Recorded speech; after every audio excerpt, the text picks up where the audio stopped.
Hello guys, good morning to all of you.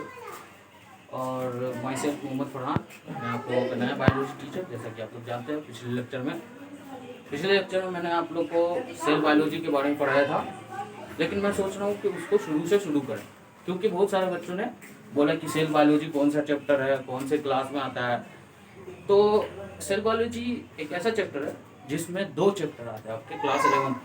पहला cell the unit of life, दूसरा cell division.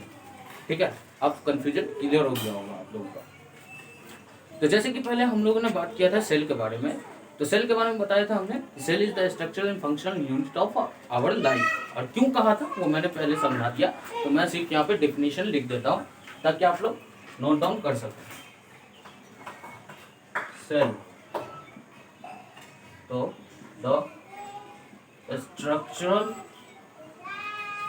And functional unit of our life.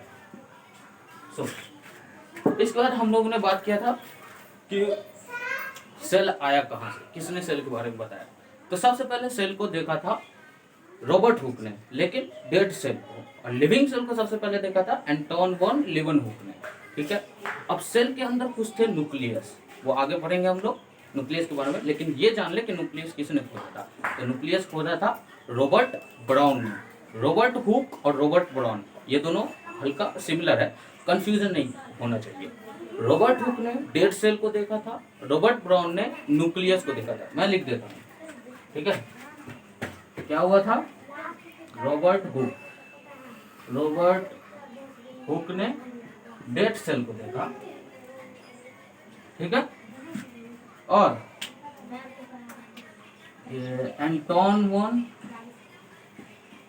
लीवनहुक ने living cell को देखा था, ठीक है। और इन दोनों में कंफ्यूजन एक होता है कि रॉबर्ट हुक और रॉबर्ट ब्राउन। तो रॉबर्ट ब्राउन ने क्या किया था, न्यूक्लियस का खोज किया था। रॉबर्ट ब्राउन ने न्यूक्लियस का खोज किया था। इसको आप लोग ऐसे याद कर सकते हैं कि एंटोन वॉन लीवनहुक, ये जो हुक है, तो एंटोन वॉन लीवनहुक ने तो लिविंग सेल का डिस्कवरी किया था, ठीक है। लिविंग सेल को देखा था, खोजा था, जो समझ लीजिए। उसी तरह हुक से आप इसको रिलेट कर सकते हैं कि रॉबर्ट हुक ने भी सेल को ही देखा होगा, लेकिन डेड सेल को, और रॉबर्ट ब्राउन ने न्यूक्लियस को खोजा। चलिए, ये तो बात हो गई। उसके बाद इलेक्ट्रॉन माइक्रोस्कोप का खोज हुआ, और इलेक्ट्रॉन माइक्रोस्कोप की खोज होते ही जैसे कि दुनिया में क्रांति आ गई, यानी कि सेल में फिर और स्टडी होने लगा। सेल के बारे में बताया गया, ये होता ये होता होता। उसी में एक आया सेल थ्योरी। आइए बताते हैं आपको।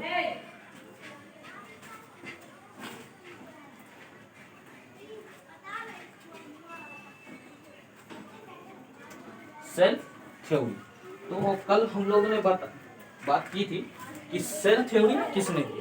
तो पहले दो साइंटिस्ट आए, शिल्डन एंड स्वान। शिल्डन एंड स्वान दो अलग अलग साइंटिस्ट हैं। बहुत सारे बच्चों को कंफ्यूजन हो गया होगा कि दोनों एक साइंटिस्ट का नाम है, लेकिन नहीं, शिल्डन एंड स्वान दो अलग अलग साइंटिस्ट हैं। इन दोनों ने क्या क्या कहा था वो मैं देखता हूँ, ठीक है। तो बात करते हैं सेल थ्योरी, ठीक है। सेल थ्योरी में सबसे पहले साइंटिस्ट शिल्डन ने क्या बोला, शिल्डन ने ये बोला खोजबीन करके कि जितने भी प्लांट्स बने हुए हैं वो सब सेल से बने हुए हैं, ठीक है। तो उन्होंने कहा शिल्डन ने कि प्लांट सेल से बने हुए। फिर उसके बाद स्वान आए और उन्होंने कहा कि जितने भी एनिमल बने हुए हैं वो सब सेल से बने हुए। लेकिन स्वान से पहले शिल्डन ने कहा था कि प्लांट सेल से बना हुआ, इसीलिए सेल में बहुत सारी चीज पता चल गई थी। इसीलिए स्वान ने कहा कि ये कि सेल में, प्लांट सेल में सेल वॉल जो होता है वो एक अलग फीचर है, एक डिफरेंशिएट फीचर है एनिमल सेल से। यानी कि एनिमल सेल में प्लांट सेल अगर डिफरेंस किया जाए तो सेल वॉल की कमी आएगी। यानी कि एनिमल सेल में सेल वॉल नहीं होता है और प्लांट सेल में सेल वॉल होता है। ये किसने बताया था, स्वान ने बताया था। किसने, स्वान ने, शिल्डन ने नहीं, स्वान ने। ये तो बात हो गई। स्वान एक और लाइन कहा था जो एनसीईआरटी में लिखा हुआ है कि all animals and all plants are composed of cell and the product of cell। Product of cell मतलब प्रोडक्ट ऑफ सेल मतलब जैसे होता नहीं कि कुछ जैसे सीमेंट बालू ईटा गिट्टी मिला करके घर बना दिया, तो घर क्या हो गया, प्रोडक्ट ऑफ ईटा बालू गिट्टी से। उसी तरह सेल से बहुत सारी चीज बनी हुई, सेल से टिश्यू, टिश्यू से ऑर्गन, ऑर्गन से ऑर्गन सिस्टम। उसी तरीके से उन्होंने कहा कि प्लांट और एनिमल जितने भी बने वो सब सेल और सेल के प्रोडक्ट से बने हुए, ठीक है। तो ये तो बात होगी श्वान से। अब इसको याद करने का एक बहुत ही शानदार तरीका है कि कौन एनिमल के बारे में बताए, कौन प्लांट के बारे में। आप लोग स्वान जानते होंगे, बचपन में इंग्लिश में पढ़ेंगे स्वान, SWAN। उसका शायद हिंदी हंस होता है, स्वान मतलब हंस। तो उससे आप लोग रिलेट कर सकते हैं, भले स्पेलिंग अलग हो लेकिन श्वान बोलने में इसको भी श्वान बोला जाता है। तो उससे आप लोग रिलेट कर सकते हो कि श्वान एक जानवर है, एक पक्षी है, ये जानवर मान सकते हो उसको। तो एक जानवर है, इसलिए श्वान ने जानवरों के बारे में बताया था, और इस जानवर के बारे में ये बता दिया, तो प्लांट के बारे में तो ये बताया ही होगा। ये तो बात हो गई है। लेकिन यहाँ पे सेल थ्योरी कंप्लीट नहीं होती है। सेल थ्योरी कहाँ कंप्लीट होती है, तो इन दोनों ने कभी भी ये नहीं बता पाया, इन दोनों ने कभी ये नहीं बता पाया कि सेल आया कहाँ से और आता कहाँ से, ठीक है। तो उसके लिए एक साइंटिस्ट था, रूडोल्फ विर्चो। कौन? Rudolph Virchow. तो रूडोल्फ विर्चो ने एक सेंटेंस दिया, और बहुत ही शानदार सेंटेंस, जिसपे नीट में लगभग 7 से 8 बार क्वेश्चन पूछ चुका है, और सिर्फ वो सेंटेंस ही पूछा है। यानी क्वेश्चन दे दिया और ऑप्शन में पूछा कि कौन सा सेंटेंस था, ऑप्शन बहुत सारे सेंटेंस दे दिया, या फिर सेंटेंस दे दिया क्वेश्चन में और पूछा ये किसने कहा था, या फिर एक और क्वेश्चन बनता है कि सेंटेंस दे करके पूछा कि इसका मतलब क्या है। तो वो सेंटेंस कौन सा है देखिए। पहले साइंटिस्ट का नाम बता देते हैं, किसने दिया था, रूडोल्फ विर्चो ने, ठीक है, रूडोल्फ विर्चो। इसने क्या कहा था, इसने एक सेंटेंस दिया था, दैट इज ओमनिस सेल्यूला ई सेल्यूला, ठीक है। पिछले लेक्चर में शायद मैंने आपको ये बताया था, ओमनिस सेल्यूला ई सेल्यूला। इसका मतलब क्या होता है, इसका मतलब ये होता है कि pre existing cells, sorry new sales arises from pre-existing cells, ठीक है। तो प्री एग्जिस्टिंग मतलब क्या हुआ, प्री मतलब पहले, कहता नहीं प्री बोर्ड यानी बोर्ड से पहले, तो प्री मतलब पहले, एग्जिस्ट मतलब जो एग्जिस्ट कर रहा हो, जो रह रहा हो, ठीक है। तो इसने कहा ओमनी सेलुला ई सेलुला। इसका जो मीनिंग निकाला गया, तो ये मीनिंग है कि नया सेल जो बनता है या नया सेल जो एराइज होता है, वो new cell arise from pre existing cell, यानी पहले से जो बना हुआ उनसे ही नया सेल एराइज होता है, जिसको हम लोग एक वर्ड में डी नोवो कह सकते हैं। दैट इज क्या कह सकते हैं, डी नोवो। डी नोवो मतलब नए सिरे से, नए तौर पे खुद ब खुद नए सिरे से एराइज हो जाता है, ठीक है। ये तो बात हो गई सेल थ्योरी और सेल के बारे में, किसने कहा, किसने देखा, किसने सुना। तो यहाँ पे जाकर के सेल थ्योरी कंप्लीट होता है। तो एक क्वेश्चन मैंने पिछले लेक्चर में बताया था कि सेल थ्योरी किसने किसने बनाया, तो 3 साइंटिस्ट, शेल्डन, स्वान और रूडोल्फ विर्चो। सेल थ्योरी को लास्ट में कंप्लीट किसने किया, रूडोल्फ विर्चो ने। और शुरू किसने किया, सेल थ्योरी सबसे पहले किसने दिया, शेल्डन एंड स्वान ने। तो ये तो बात हो गई। अब हम लोग बात करेंगे कि सेल में जो मेन कंपोनेंट, जैसे कि सेल तो ठीक है सेल है, लेकिन सेल में अगर वो चीज नहीं हुआ तो वो सेल नहीं कहलाएगा। तो वो कौन कौन सा चीज है, यानी कि main component of the cell, चाहे वो कोई सा भी सेल हो, लिविंग सेल हो, प्लांट सेल हो, एल्गल सेल हो, बैक्टीरिया का सेल हो, कोई भी सेल हो, लेकिन वो ऐसी 3 चीज जो होना बहुत ही जरूरी है, तभी वो एक सेल कहलाएगा। तो 3 चीज देखते हैं हम लोग। तो मान लीजिए एक सेल है, तो उन 3 चीज में सबसे पहला तो होना चाहिए सेल मेम्ब्रेन। मेम्ब्रेन का मतलब आई थिंक आप लोग जानते ही होंगे, मेम्ब्रेन का मतलब परत, जो ढका हुआ होता है, और सेल मतलब तो सेल, यानी कि सेल के ऊपर का परत, ये सेल मेम्ब्रेन। दूसरी चीज साइटोप्लाज्म। क्या चीज, साइटोप्लाज्म। इसके बारे में हम लोग डिटेल में पढ़ेंगे आगे, साइटोप्लाज्म। एंड तीसरी चीज न्यूक्लियस, ठीक है, न्यूक्लियस। अब ये 3 चीज तो एकदम मस्ट है, हर सेल में होगा, कोई ऐसा सेल नहीं है जिसमें ये 3 चीज नहीं होगा, ठीक है।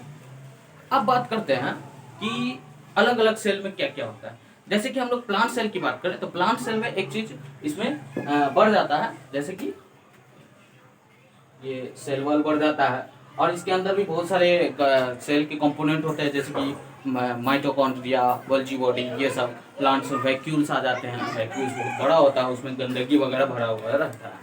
तो ये तो चीज होगी मेन कंपोनेंट सेल।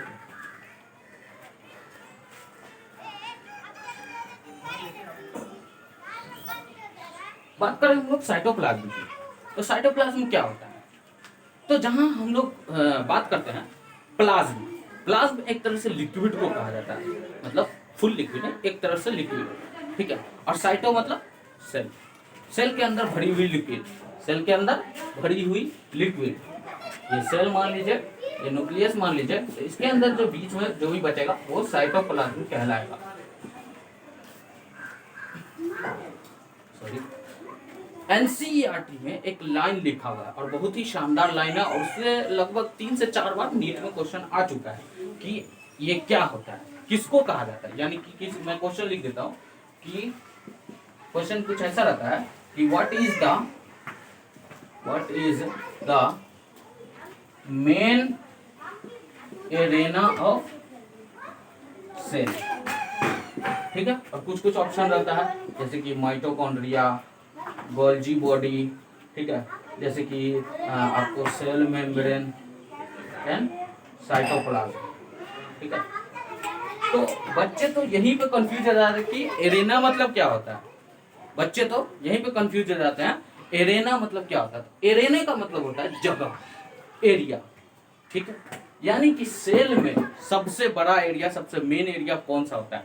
तो आप स्ट्रक्चर से भी देख सकते हैं कि साइटोप्लाज्म तो साइड साइड है, सॉरी ये सेल मेम्ब्रेन तो साइड साइड है लेयर की तरह, और न्यूक्लियस एक छोटा सा बीच में, तो बड़ा सा पार्ट क्या है, साइटोप्लाज्म। तो इसमें आंसर क्या होगा, साइटोप्लाज्म। यानी ये एक अच्छा क्वेश्चन है, ये पूछता है, और एनसीईआरटी में साफ साफ लिखा हुआ है कि cytoplasm is the main arena of cell, ठीक है। ये तो बात हो गई। अब कुछ बात करते हैं, जैसे कि सेल के टाइप्स के ऊपर। 2 टाइप्स के सेल होते हैं, आप लोग जानते ही होंगे, यूकैरियोट्स एंड प्रोकैरियोट्स, बचपन से पढ़ते हुए आ रहे हैं हम लोग। लेकिन इसमें कंफ्यूजन बहुत रहता है। क्या कंफ्यूजन रहता है, तो देखिए, जैसे यूनिसेलुलर, मल्टीसेलुलर, प्रोकैरियोट्स, यूकैरियोट्स। पहले यूनिसेलुलर मल्टीसेलुलर क्या है ये बता दो। यूनिसेलुलर एंड मल्टीसेलुलर ये सेल के बेसिस पे बने हुए ऑर्गेनिज्म को कैटेगराइज किया गया, मतलब किस में कितना सेल पाया जाएगा, कौन ऑर्गेनिज्म है किस में कितना सेल पाया जाएगा, वो उसको यूनिसेलुलर और मल्टीसेलुलर में कैटेगराइज किया गया। यूनिसेलुलर, यूनि मतलब एक, सेलुलर मतलब सेल से बना हुआ, तो यूनिसेलुलर मतलब एक सेल से बना हुआ ऑर्गेनिज्म, एंड मल्टीसेलुलर मतलब बहुत सारे सेलों से बना हुआ ऑर्गेनिज्म। तो बात करते हैं, पहला यूनिसेलुलर एंड दूसरा क्या था, मल्टी सेलुलर, ठीक है। ये तो सेल के अरेंजमेंट के बेसिस पर ऑर्गेनिज्म का इतना कैटेगराइज किया गया, सेल के अरेंजमेंट के बेसिस। अब सेल कितने टाइप्स का होता है, तो सेल 2 टाइप्स का होता है, that is prokaryotes and eukaryotes. तो इसको मिटा देता हूं, ठीक है। कितने टाइप का होता है, प्रोकैरियोट्स एंड यूकैरियोट्स, प्रोकैरियोट्स दूसरा यूकैरियोट्स, ठीक है। बोर्ड में अक्सर अक्सर बोर्ड क्या, ये तो 11th का टॉपिक है, लेकिन 11th का जो एग्जाम होता है उसमें अक्सर पूछ देता है कि what is the difference between prokaryotes and eukaryotes. तो मैं ये नहीं बताने जा रहा हूँ, मैं बस कुछ जो इंपॉर्टेंट पॉइंट है जो नीट में आते हैं और आ चुके हैं वो भी बताऊँ। जैसे प्रोकैरियोट्स में मेनली क्या आता है, प्रोकैरियोट्स में मेनली यूनिसेलुलर ऑर्गेनिज्म। एक चीज पे ध्यान दें, मैंने मेनली कहा है, यानी जनरली भी कह सकते हैं इसको, लेकिन मेनली इसीलिए कहा मैंने क्योंकि बहुत कम स्पीसीज इसमें ऐसे होते हैं, लगभग होते ही नहीं ऐसा समझिए, लेकिन होते होंगे जो हम लोगों को नहीं पता, इसीलिए हम लोग मेनली का यूज करेंगे कि प्रोकैरियोट्स में जनरली या मेनली यूनिसेलुलर पाए जाते हैं एंड यूकैरियोट्स में मल्टीसेलुलर, ठीक है। इसमें एग्जांपल आपको जैसे कि हो गया मोनेरंस, ठीक है। ये क्या होता है सर, ये आपको प्लांट किंगडम में पढ़ाया जाएगा कि मोनेरा, प्रोटिस्टा, फंजाई। आपने शायद 9th में पढ़ा होगा आर.एच. विटेकर का 5 किंगडम क्लासिफिकेशन, तो उसमें ये सब आया होगा, मोनेरा, प्रोटिस्टा, फंजाई, प्लांटी, एल्मेरिया। ठीक है, तो ये आगे पढ़ाया जाएगा। मोनेरा सिंगल सेल स्पीसीज होता है। ठीक है, इसको हम लोग प्रोकैरियोट्स में रखेंगे। यूकैरियोट्स में हम लोग बोलेंगे प्लांटी, एल्मेरिया वगैरह वगैरह। ठीक है, आगे बात करते हैं। ये तो होगी प्रोकैरियोट्स और यूकैरियोट्स की बात। इसमें एक और डिफरेंस होता है जो नीट में पूछा गया। क्या पूछा गया भाई? तो आइए देखते हैं। प्रोकैरियोट्स में सेल के जो अंदर कंपोनेंट्स होता है वो मेम्ब्रेन बॉन्ड नहीं होता है, मतलब यानी मेम्ब्रेन लेस सेल ऑर्गेनेल्स होता है। यानी जैसे कि ये सेल है, इसके अंदर मान लीजिए कि कुछ रखा हुआ है, तो उसके अंदर उसके ऊपर मेम्ब्रेन नहीं होगा, मेम्ब्रेन बॉन्ड सेल ऑर्गेनेल्स नहीं पाया जाता। यानी कि मेम्ब्रेन वाले सेल ऑर्गेनेल्स प्रोकैरियोट्स में नहीं पाया जाता है, लेकिन यूकैरियोट्स में जो मेम्ब्रेन, चाहे वो डबल मेम्ब्रेन हो, सिंगल मेम्ब्रेन हो, कुछ भी हो, लेकिन वो जितने भी मेम्ब्रेन वाले सेल ऑर्गेनेल्स होंगे वो यूकैरियोट्स में पाए जाएंगे, प्रोकैरियोट्स में नहीं पाए जाएंगे। ये अच्छे से ध्यान रखिए। ठीक है, और ये क्वेश्चन पूछा गया है नीट में, प्रीवियस ईयर में पूछा गया कि मेम्ब्रेन बॉन्ड सेल ऑर्गेनेल्स कहाँ पाए जाते, कहाँ नहीं पाए जाते। फिर से बता देता हूँ, membrane bound cell organelles eukaryotes में पाया गया, प्रोकैरियोट्स में नहीं पाया गया। एक और बहुत ही इंपॉर्टेंट क्वेश्चन है जो राइबोसोम के ऊपर है। शायद आप लोगों ने राइबोसोम का नाम सुना होगा, लेकिन आज तक पहचाना नहीं होगा कि वो होता क्या चीज। ठीक है, तो राइबोसोम भी एक तरह से क्या, वो सेल का एक ऑर्गेनेल्स ही है। ठीक है, जैसे कि माइटोकॉन्ड्रिया, माइटोकॉन्ड्रिया, आपको और सब जो ऑर्गेनेल्स होते हैं, उसी तरह राइबोसोम भी एक ऑर्गेनेल्स होते हैं। तो प्रोकैरियोट्स में जो राइबोसोम होते हैं, प्रोकैरियोट, पहले तो राइबोसोम के बारे में बता देता हूँ कितने टाइप होते हैं। तो राइबोसोम में 2 कैटेगरी बांटा हुआ है। ठीक है, 2 यूनिट में, एक तो होता है 70S, ये एक 80S। अब बोलोगे S क्या है?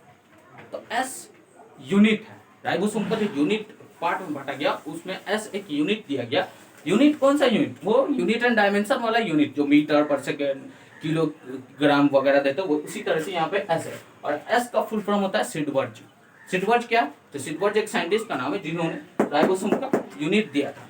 ठीक है, ये भी फर्दर बटा रहता है यूनिट में, ये भी यूनिट में फर्दर बटा रहता है, लेकिन वो इंपॉर्टेंट नहीं है। मैं चाहूँ तो बता दूँ, लेकिन इंपॉर्टेंट नहीं तो गोली मारो। ठीक है, आगे बात करते हैं 70S और 80S कहाँ कहाँ पाया जाता है। अक्सर देखा गया है कि प्रोकैरियोट्स में सिर्फ और सिर्फ 70S पाया जाता है। क्या? प्रोकैरियोट्स में सिर्फ और सिर्फ 70S पाया जाता है।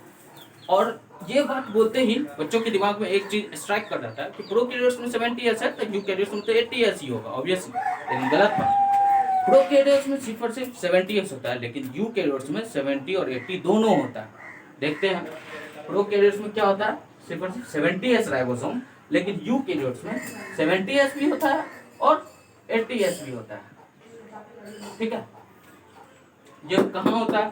तो देखो, यूकैरियोट्स में हम लोग ने बात किया था मेम्ब्रेन बॉन्ड सेल ऑर्गेनेल्स, जैसे कि माइटोकॉन्ड्रिया, ठीक है, एंडोप्लाज्मिक रेटिकुलम, ये सब मेम्ब्रेन बॉन्ड सेल ऑर्गेनेल्स हैं।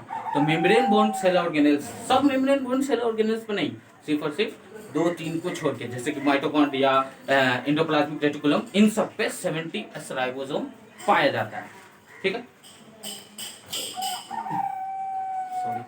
70S माइटोकॉन्ड्रिया पे पाया जाता है। और माइटोकॉन्ड्रिया किसमें आता है? मेम्ब्रेन बॉन्ड सेल ऑर्गेनेल्स है, इसीलिए मेम्ब्रेन बॉन्ड सेल ऑर्गेनेल्स कहाँ आता है? यूकैरियोट्स में आता है। इसीलिए यूकैरियोट्स में 70S भी पाया जाता है, 80S भी पाया जाता है, लेकिन मेजरली राइबोसोम 80S पाया जाता है यूकैरियोट्स में, 70S कम पाया जाता है, लेकिन प्रोकैरियोट्स में सिर्फ और सिर्फ 70S पाया जाता है।